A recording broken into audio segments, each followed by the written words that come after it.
Tollywood super star Mahesh Babu career లో one of the biggest classic Murari మరోసారి box office వద్ద గర్జించడానికి సిద్ధమైంది. కృష్ణవంశీ మార్క్ టేకింగ్, అద్భుతమైన మ్యూజిక్, ఫ్యామిలీ ఎమోషన్స్ కలగలిసిన ఈ సినిమా గతేడాది రీ రిలీజ్ అయి మహేష్ బాబు కెరియర్ లో ది బెస్ట్ రీ రిలీజ్ మూవీగా నిలిచింది. ఇప్పుడు ఈ ఏడాది చివర్లో మళ్లీ సందడి చేయడానికి రెడీ అవుతుంది. నూతన సంవత్సర కానుకగా ఈ నెల 31న 4K ఫార్మాట్ లో విడుదల కానున్న ఈ చిత్రం గురించి ప్రస్తుతం సోషల్ మీడియాలో చర్చ జరుగుతోంది. ఇప్పటికే అడ్వాన్స్ బుకింగ్స్ మొదలవగా థియేటర్లన్నీ పచ్చని పెళ్లి పందిర్లా కళకళలాడుతున్నాయి. 2001లో విడుదలైన మురారి అప్పట్లో ఒక సంచలనం. మహేష్ బాబును కేవలం మాస్ హీరోగానే కాకుండా ఫ్యామిలీ ఆడియన్స్ కు సైతం చేరువ చేసిన చిత్రం ఇది. ఇప్పుడు 4K క్వాలిటీతో వస్తున్న ఈ సినిమాను చూసేందుకు నేటి తరం ప్రేక్షకులు సైతం ఎంతో ఆసక్తిగా ఎదురుచూస్తున్నారు. నైజాం ఏరియాలో అగ్ర నిర్మాణ సంస్థ శ్రీ వెంకటేశ్వర క్రియేషన్స్ ఈ బాధ్యతను తీసుకోగా ఆంధ్రప్రదేశ్ లో కూడా ప్రముఖ డిస్ట్రిబ్యూటర్లు రంగంలోకి దిగారు. తాజాగా అందుతున్న సమాచారం ప్రకారం రాజమండ్రి లాంటి నగరాల్లో అడ్వాన్స్ బుకింగ్స్ ఓపెన్ చేసిన నిమిషాల్లోనే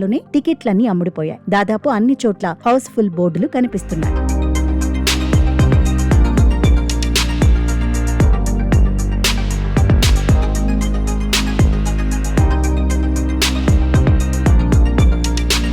ఈ రీ రిలీజ్ లో మరో విశేషం ఏమిటంటే మేకర్స్ అనుసరించిన టికెట్ ధరల వ్యూహం. సాధారణంగా పెద్ద సినిమాల రీ రిలీజ్ అంటే రేట్లు భారీగా ఉంటాయని అందరూ అనుకుంటారు. కానీ మురారి టీం మాత్రం సామాన్య ప్రేక్షకులకు అందుబాటులో ఉండాలని నిర్ణయించింది. సింగిల్ స్క్రీన్స్ లో కేవలం 99 రూపాయలు, మల్టీప్లెక్స్ లలో 105 రూపాయలుగా ధరలను నిర్ణయించడం అందరినీ ఆశ్చర్యపరిచింది. తక్కువ ధర ఉండటం వల్ల ఫ్యామిలీస్ తో కలిసి థియేటర్లకు రావడానికి ప్రేక్షకులు మొగ్గు చూపుతున్నారు. ఫలితంగా బుకింగ్స్ స్పీడ్ ఊపందుకుంది. ఇది టాలీవుడ్ లో ఒక కొత్త ట్రెండ్ కు దారి తీసేలా కనిపిస్తోంది. అయితే అభిమానులకు కేవలం సినిమా మాత్రమే కాదు, మరో సర్ప్రైజ్ కూడా ఎదురుచూస్తోంది.